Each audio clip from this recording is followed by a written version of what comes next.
I'm Roger Baker, Executive Director of the Stratfor Center for Applied Geopolitics at RANE, a global center of excellence for geopolitical intelligence and analysis. Learn how you can put geopolitics to work for your organization at ranenetwork.com.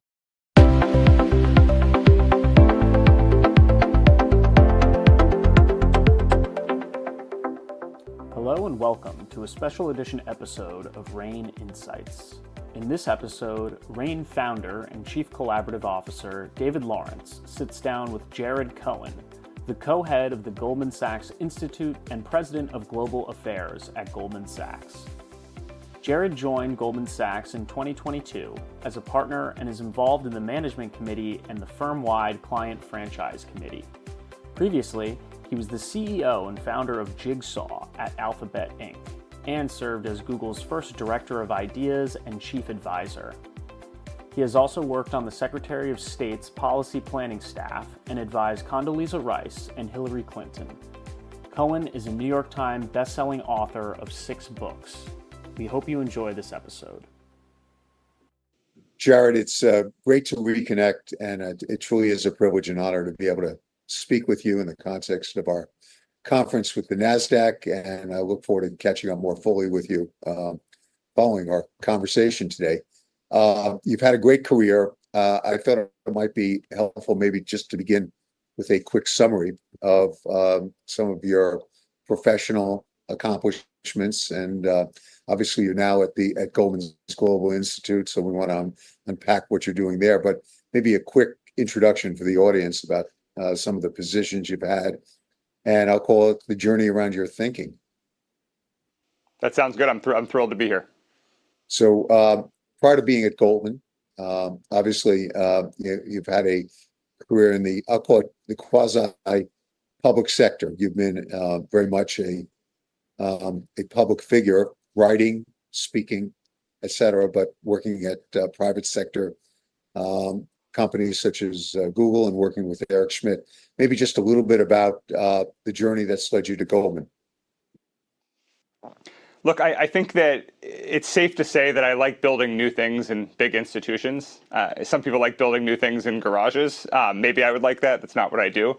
I like big institutions because big institutions are just bastions of really diverse expertise. And I started my career in the State Department, working as an advisor to Condoleezza Rice, who had been my mentor. And it's hard to imagine, but if you rewind and go back to 2006, the nexus between geopolitics and technology was not an obvious one.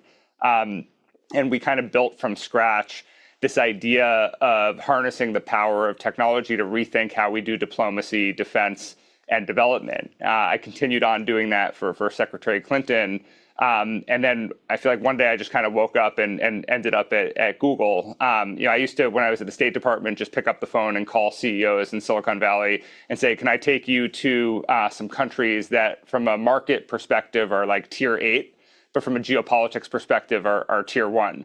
And I remember Eric Schmidt came on one of the delegations that I led to Iraq. And I wanted to show him all the ways that the technology the companies like Google were building were going to have a huge impact on the next chapter of this country. And it turns out when you give somebody a flak jacket and put them on a Black Hawk helicopter, it's kind of a nice bonding experience. And we really hit it off. And we started embarking on this kind of intellectual partnership together that asked the question, what happens when 5 billion new people connect to the internet? How's that going to change Google? How's that going to change the tech sector? What impact is that going to have on the world? And he asked me eventually to come to Google and do that for the company. When Alphabet was created as a parent company, Eric and Larry and Sergey, the founders, asked me to build out one of the new Alphabet companies called Jigsaw.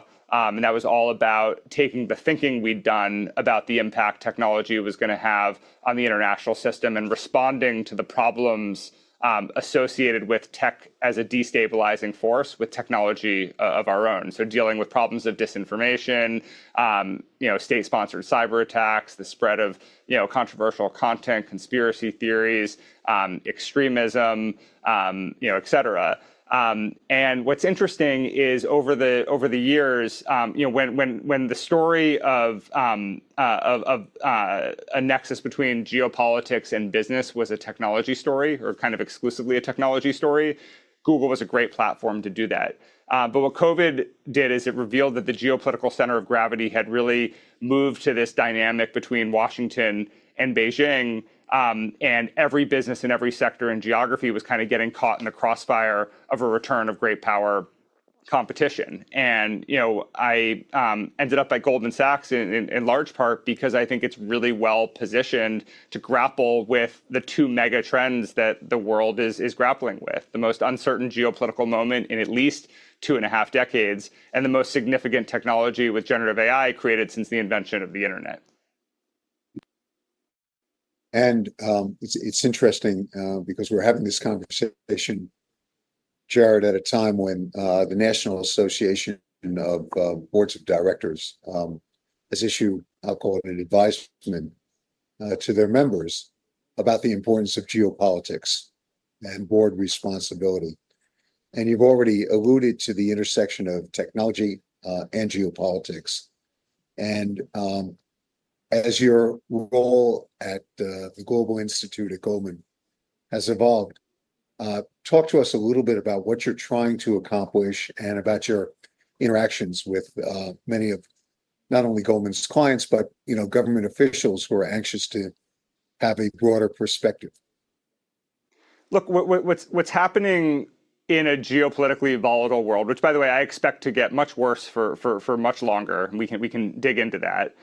It's very easy to just have the conversation about risk and mitigating risk, but what's actually happening is just a massive shifting of tectonic plates, right? So, at the surface, what we see is a competition between the U.S. and China, which, despite people, by the way, wanting to refer to as a second Cold War, it's a really dangerous analogy because it really has very few of the attributes of the Cold War, other than this zero-sum thinking and the fact that you're dealing with two, preeminent powers. But during the Cold War, the two countries were not, the Soviet Union and the United States, they weren't as economically intertwined as the U.S. and China are. I mean, it's unprecedented in modern history for the United States, its most formidable adversary, to also be one of its biggest trading partners. That creates an entirely different kind of dynamic. And so, what I would say we're trying to do at the Institute is, whether it's geopolitics, whether it's technology, although I would argue that they're not mutually exclusive,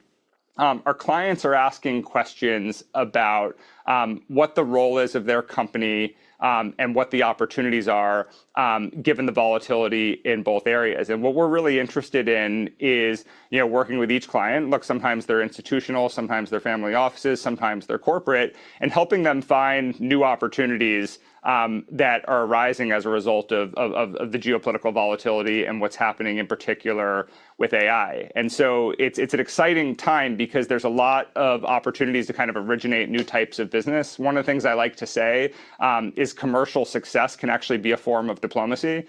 There's a bit of a we have, we need. One country's ambitions match with the corporate ambitions of a company in a totally different geography. As countries are revising their ambitions and companies are revising their ambitions in a changing world, we have to cover them in very different kinds of ways. So the sovereign wealth funds are a great example of this. I mean, historically, you could think of sovereign wealth funds as, you had these, very, wealthy countries, for instance, in the Middle East, and they had a sovereign wealth fund that was kind of off to the side, doing economic returns. But the most important conversations that were happening in these countries was around geopolitics. And the business community could interact with the sovereign wealth fund and be separate from all that. And when a younger group of leaders, came into power in Saudi Arabia and UAE and Qatar, for instance, around 2015, 2016, what happened is they sort of became, the sovereign wealth fund ended up, becoming the professionalized economic machinery that powered an up-leveled set of ambitions that these young leaders were bringing into the national priority. And so we have to cover these countries around what are the most important conversations that they're interested in right now. And AI, for instance, is top of mind. If you're not covering a sovereign wealth fund or a sovereign around how they can think about their AI journey, you're not engaged in the most important conversation that's happening in that country. I love your allusion to the fact that risk and what I'll refer to as ambiguity can create win-win opportunities for both sides. And so, as a board member of a public company, how should board members begin to think about how to be helpful to their organizations in, I'll say, dissecting and cutting through the headlines, the risks that everyone is, pounding the tables about. And also, I will say, an expression I used when I was at Goldman, when the big guys go bowling, you don't want to be a pin. And with the regulatory environment and the sanctions and the evolving sanctions, and also the nature of media these days and social media coverage, as companies try to navigate and find the opportunities, they don't want to be the pin in the bowling alley. In fact, they don't want to even be in the bowling alley, Jared. And so how do you help, and how can board members begin to think of the best way to navigate this environment? Yeah. No, look, it's a great question. And I'm in an interesting situation because I've worked at a major unregulated company with Alphabet, and I now work as an executive at a major regulated company at Goldman Sachs. And so seeing the compare and contrast is actually quite interesting. What I would argue... I'll interrupt you for a second. It's one major company that is about to be regulated, or so it appears. Yes. Okay, for others to other conversations. But what's interesting is my conclusion is actually the same, having lived both journeys now, which is whether a company, any global company that operates in multiple jurisdictions, and let's say is part of a major pillar in terms of how the world works, whether it's economic, technological, some part of the supply chain. Whether a company wants to believe it or not, first of all, they already observe that they're getting caught in the geopolitical crossfire of escalating tensions between the US and China. But every single company, again, every major global company has a seat at the geopolitical table. And they basically have one of two options. And this is something that boards, I do think, have to grapple with. They can either decide to shy away from that and leave the seat empty. And if that's the case, their geopolitical role is going to be defined for them. And I think this is one of the things that particularly unregulated, or as you put it, soon to be regulated, large global companies really need to think through, because they're much more geopolitically relevant than I think they appreciate. Or you can decide there's a seat at the geopolitical table, own it, and define it on your terms. So you can either define what role your company is going to play geopolitically or in the geopolitical environment, or you can have it defined for you. Those are two very different paths. They carry different kinds of risks. It's certainly the case that a regulated business is typically more comfortable leaning into that. But the other piece that I would say is any global company is sitting on an enormous amount of geopolitical knowledge and expertise because they do business on all sides of the geopolitical tensions. They touch and understand really important supply chains. I mean, I'll give you an example, right here at Goldman Sachs, right? So critical minerals and rare earths, hugely important part of the supply chain. It is, these critical minerals and rare earths are relevant for everything from EVs to the technology that we have to advanced weapon systems. I mean, you name it. The world functions on critical minerals and rare earths.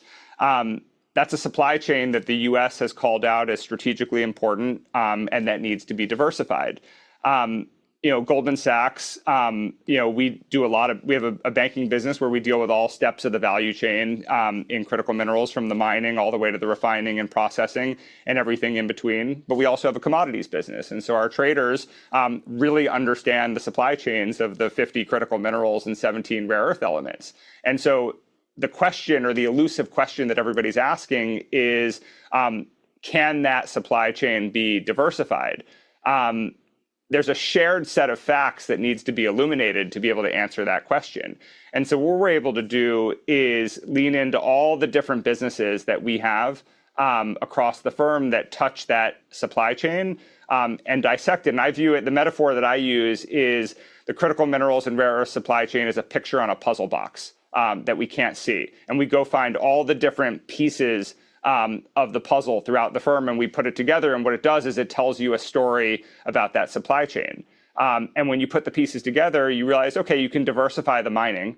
But if 92% of all critical minerals and rare earths are refined and processed in China, it's going to be pretty difficult. Doesn't mean you can't diversify parts of it, but it all of a sudden paints that very important supply chain in a different light. And that's before you get to the ESG concerns. That's before you get to the human capital concerns. That's before you get to the financial capital concerns. That's before you get to the price manipulation concerns, right? So all these things are incredibly important. And so from our perspective as a firm, we view ourselves as an important part of stewarding a functioning global economy. And we want everybody to operate off of a shared set of facts. I mean, Goldman Sachs doesn't take geopolitical positions. That's not the role of the firm. Our geopolitical, position is that we want the global financial system to function and be vibrant, and we're in favor of stability. And we believe there's a correlation between stability and a shared set of facts. And where our expertise, just by virtue of the business we do every day, can contribute to that, that's something you'll see the Goldman Sachs Global Institute lean into. So just to unpack a lot of what you said, I'll try to maybe simplify.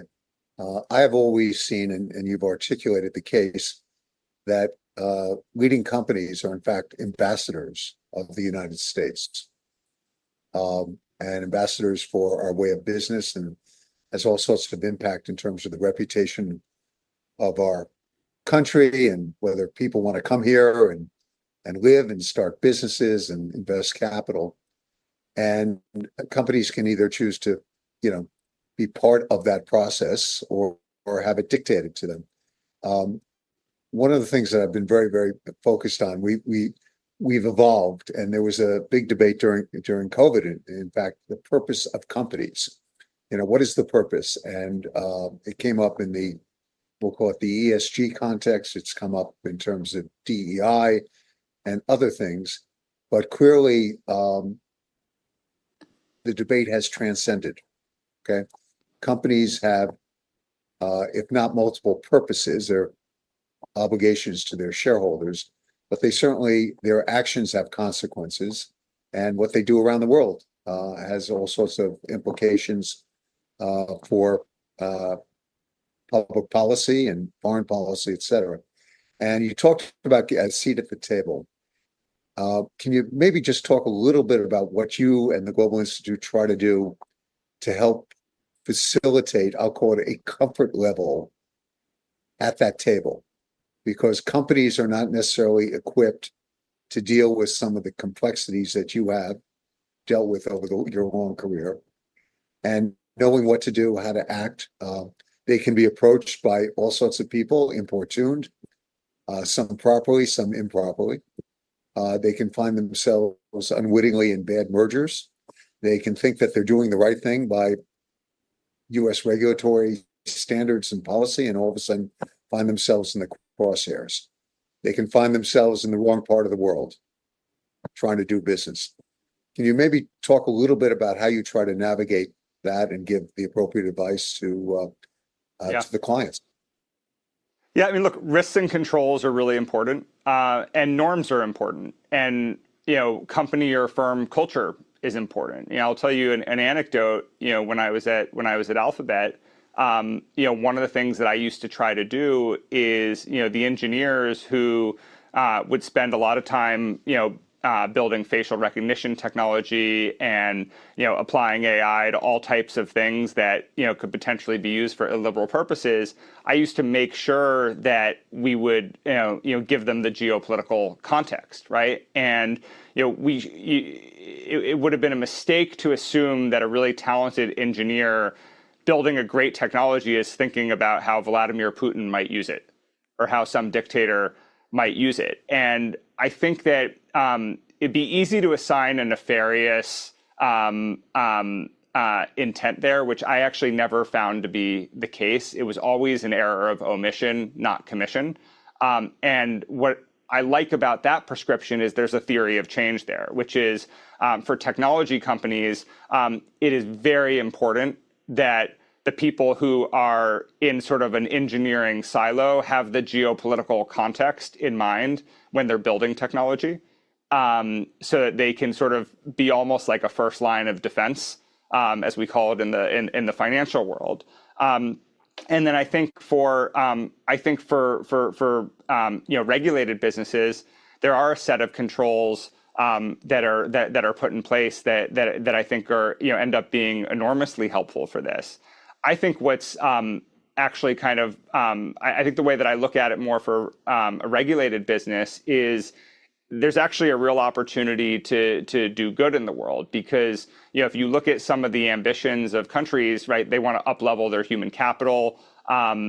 They want to play a meaningful role in digital infrastructure. To be able to kind of bring what we know on the business side to match the sovereign ambitions that they have on their side, I think that's a really exciting opportunity. And there's an expression that I recall from my days at Goldman: you can do well by doing good. In that context, but in the current environment, which is highly politicized, even the best of intentions can be misconstrued. And I think, as boards consider a pathway that their company may wish to take, whether it's going into certain markets, whether it's moving certain products out in from development to actual marketing, whether it's the hiring of particular individuals, whether it's a merger partner. There's an expression, no good deed goes unpunished. And so the thought around the complexity of what you're doing, maybe I'm stating the obvious, it is not just what you're doing, it's the perception of what you're doing, mm-hmm. and the perception of why you are doing it. That is critical. And I've seen that play out, maybe not in those words, but certainly in some of the initiatives coming out of the Global Institute, but also, quite frankly, in the transactional activity at Goldman and other banks. And I'm just curious if you have some thoughts on managing the perceptions and sort of how to think about not being punished for the best of intentions. Look, I think if you have, not to keep coming back to kind of controls and risk mitigants, but it's there's a reason why we talk about first line of defense, second line of defense, et cetera. And it also comes down to firm culture. I mean, I can tell you, at Goldman, straight from the top on a regular basis, the exact caution that you're asking about is articulated on a day-to-day basis, and it's infused throughout the culture. So I think that is actually quite important. But I also think, for individuals doing business, it's important not to be hyperactive about the short term, particularly when you're doing business in commercially complicated contexts, and frankly, technologically complicated context. It's much more of a game of chess, right? It's not, what kind of commercial win can I get by Thursday or by the end of the quarter? The things that we're working on are multi-quarter, multi-year.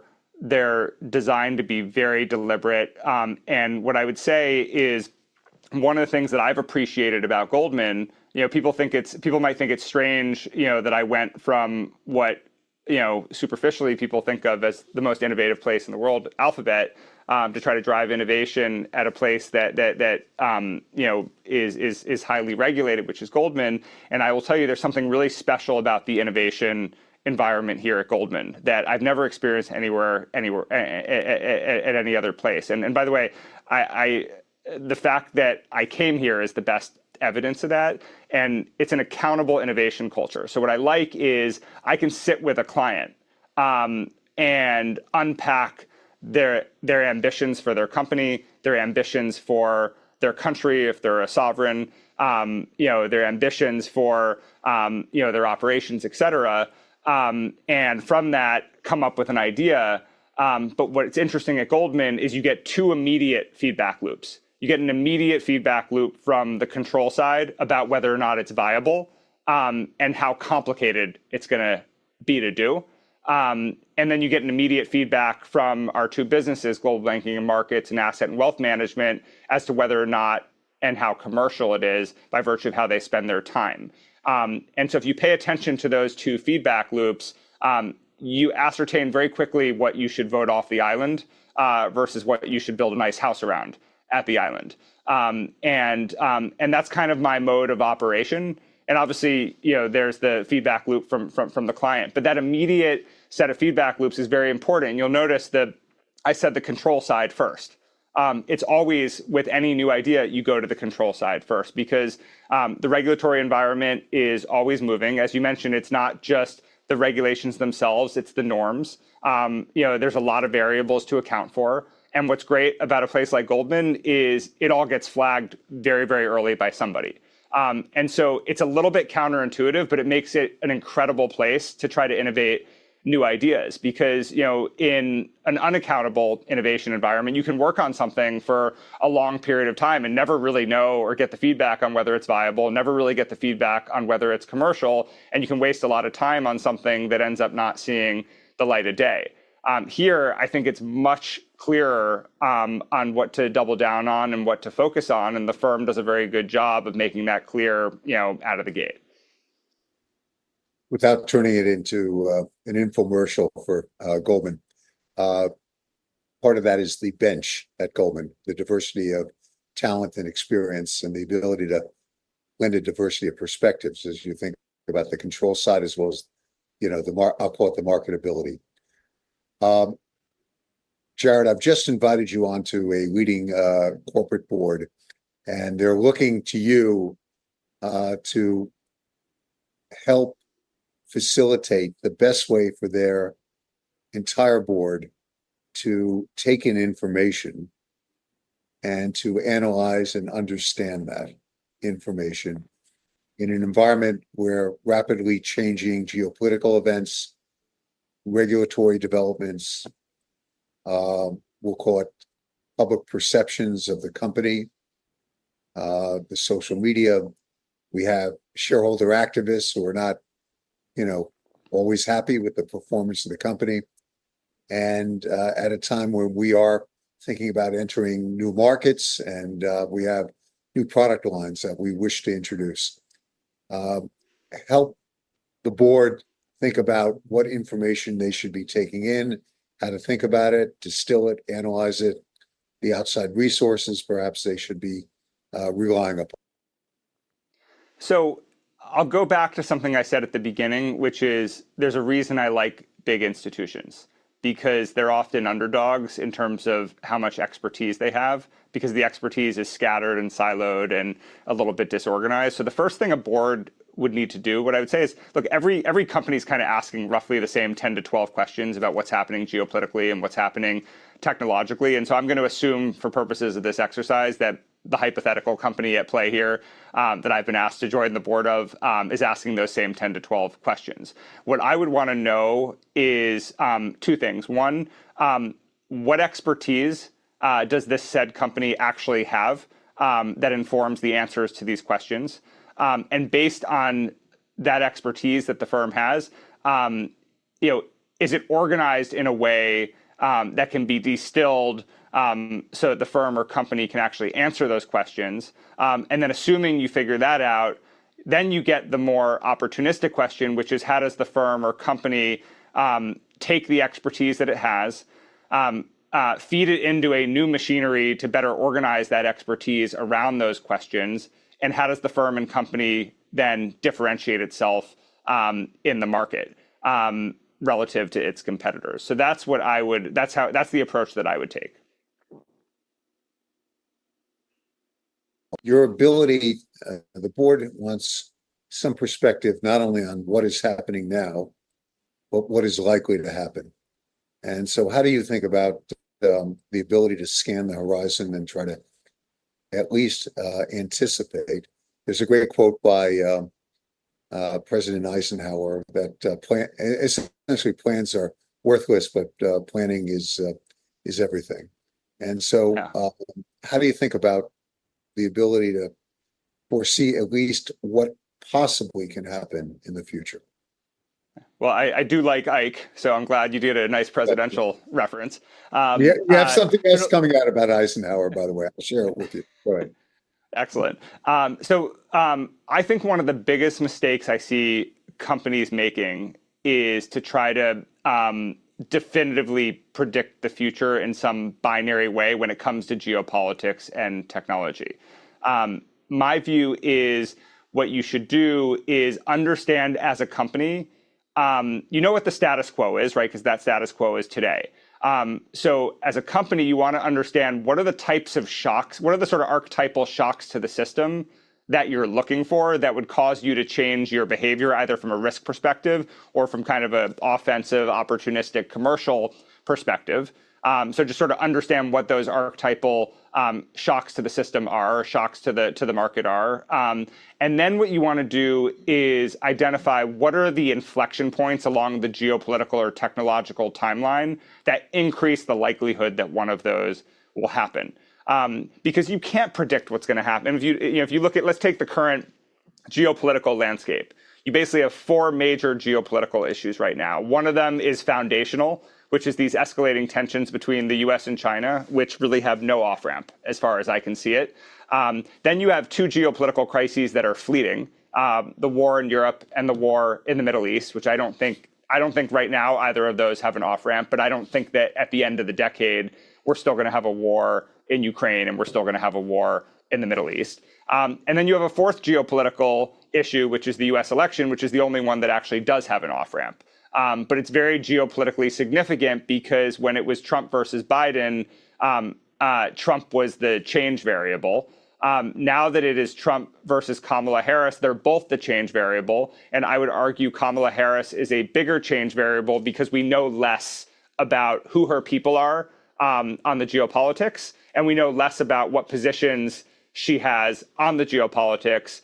And if she, right now, while she's running for president, it'll be sort of the zenith of her alignment with the administration that she's part of. If she wins, history tells us that that's sort of where the differentiation begins, and we just don't know what that would look like. So we have more training data, it turns out, with Trump than we do with Harris. And that's not, a partisan thing one way or the other. That's just a matter of how much information we have. And so those are the four geopolitical issues. So if you take each of those, people ask me all the time, what's going to happen in Taiwan? You can't predict what's going to happen on Thursday in Taiwan and what's going to happen next year in Taiwan, but you know what you're looking for, and you know what moments in time and what things in the geopolitical sequence increase tensions. We're worried about the South China Sea. There's, 1,000+ islands and shoals that are each their own mini conflagration. We know what we're looking for there and how it can metastasize.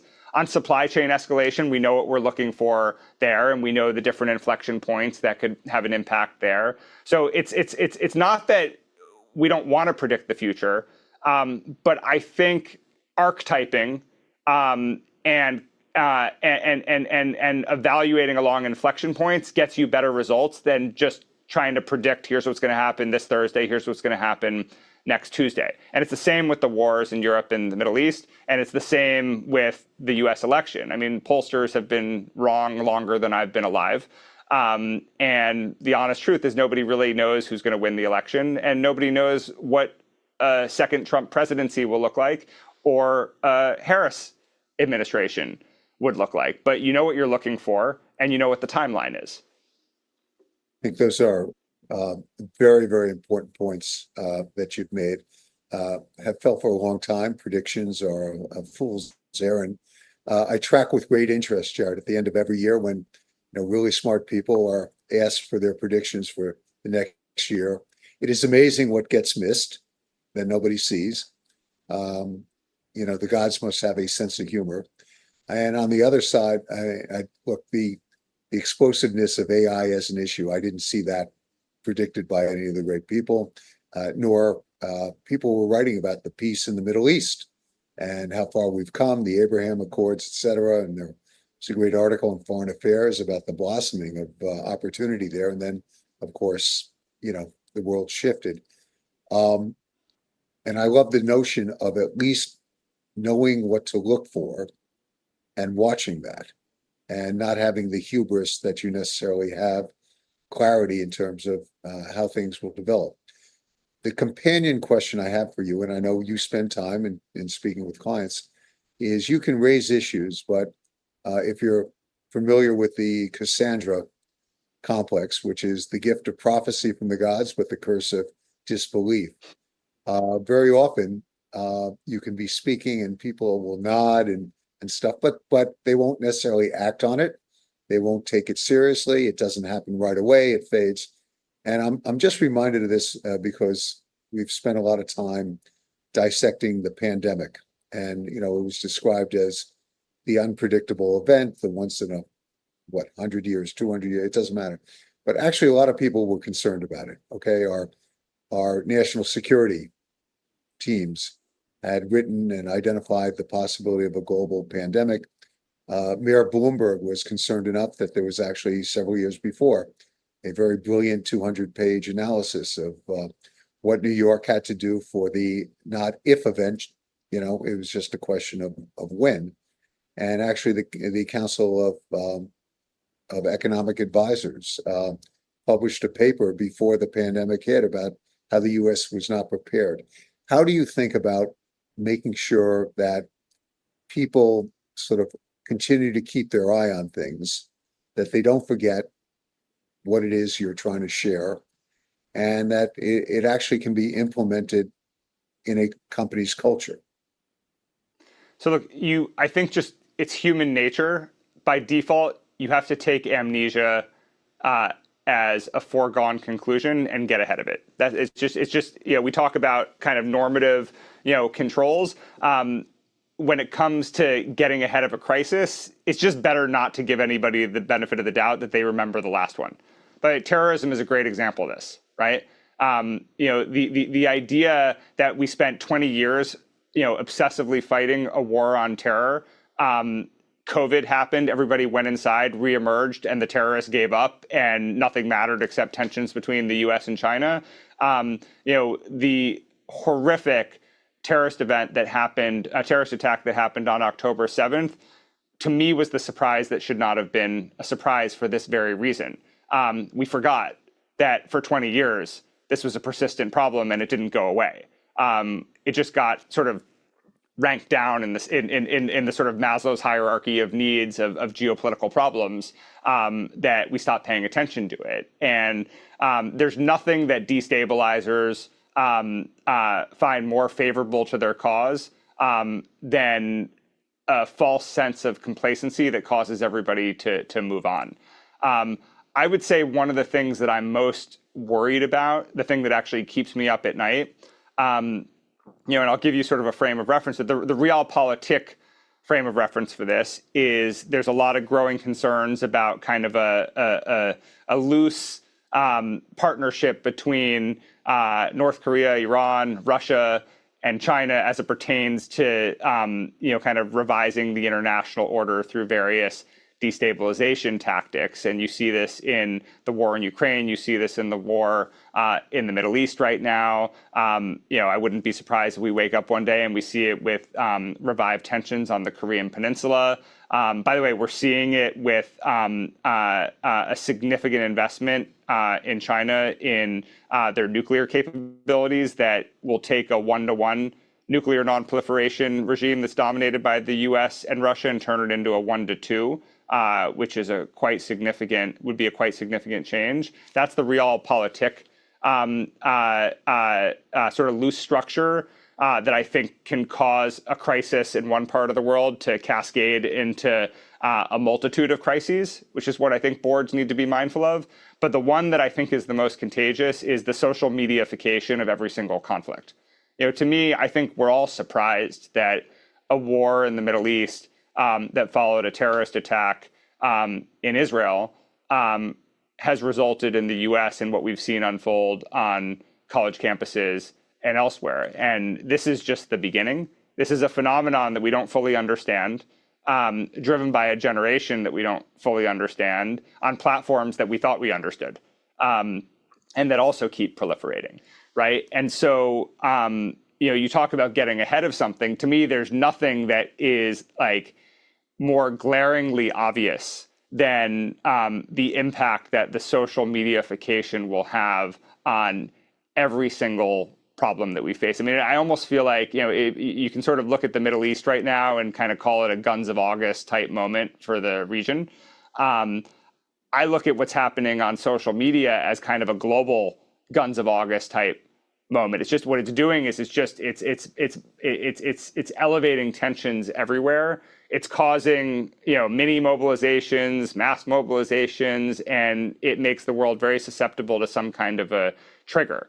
And so that's, to me, the thing. There's lots of lessons from history. It's just on a different platform and at a different scale.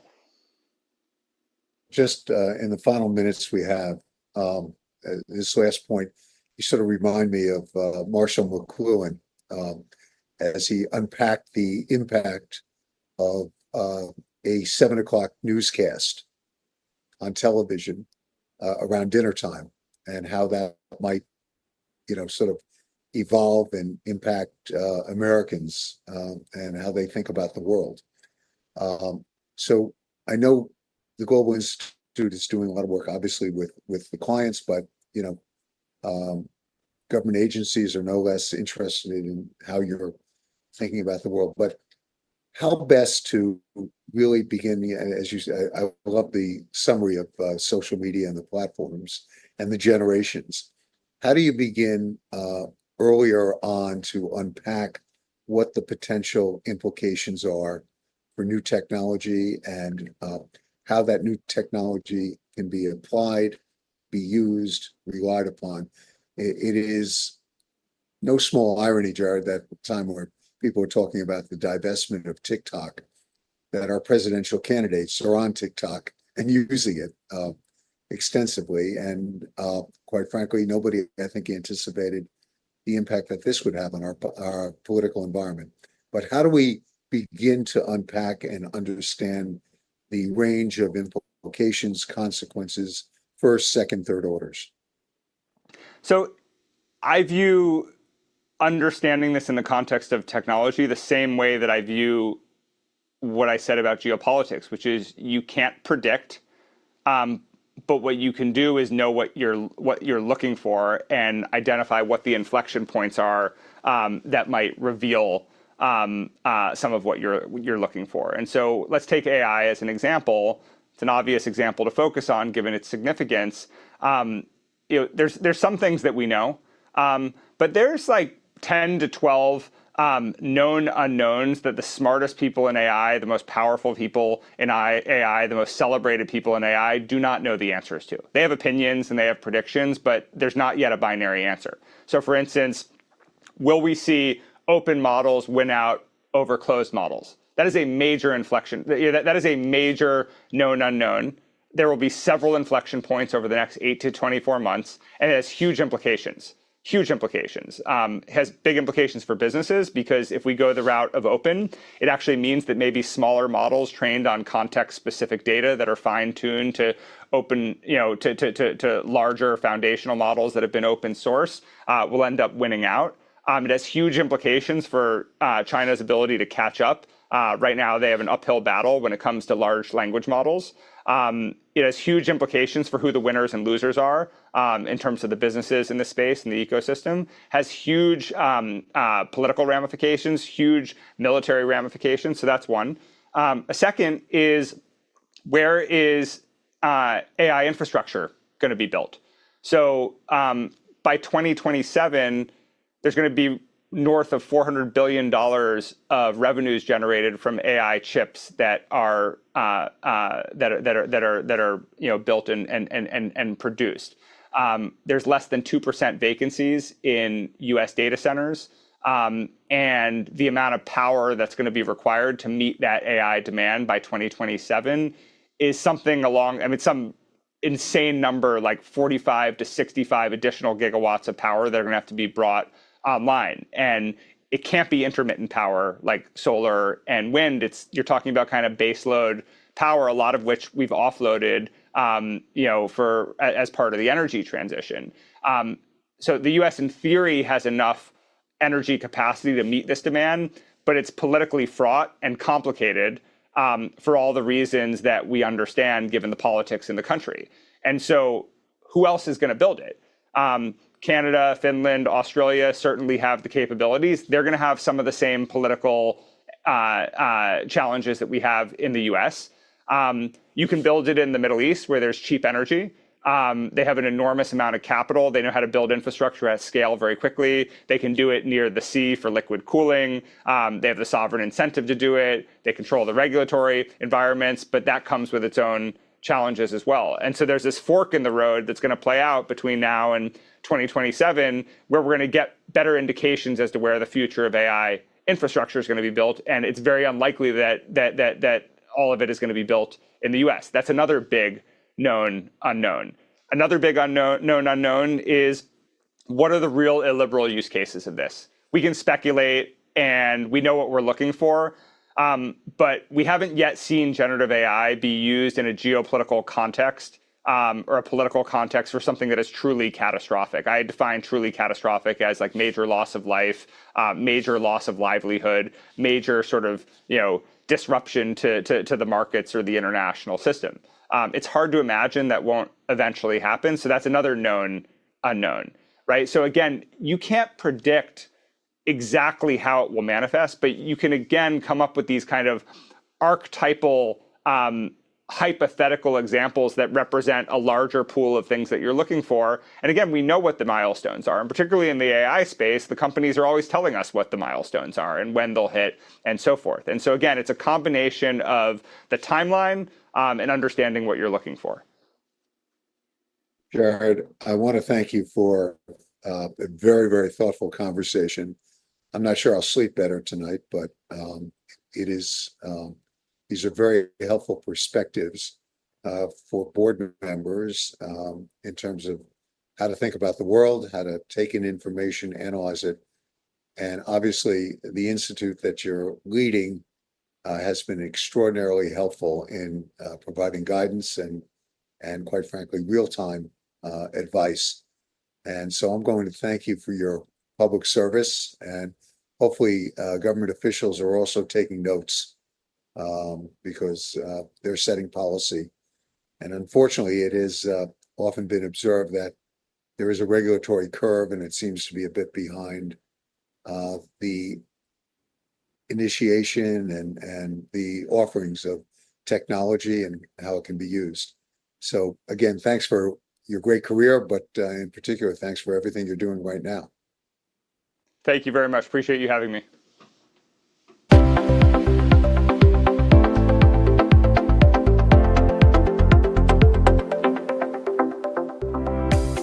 Thanks for listening to this special edition episode of the RANE Insights series from RANE Network.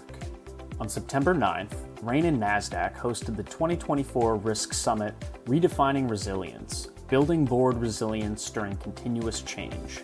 At this event, RANE and Nasdaq welcomed a number of industry leaders to discuss major compliance, security, and geopolitical issues that are top of mind for global organizations. To find our collection of content from the RANE and Nasdaq Summit, please visit the link in the description.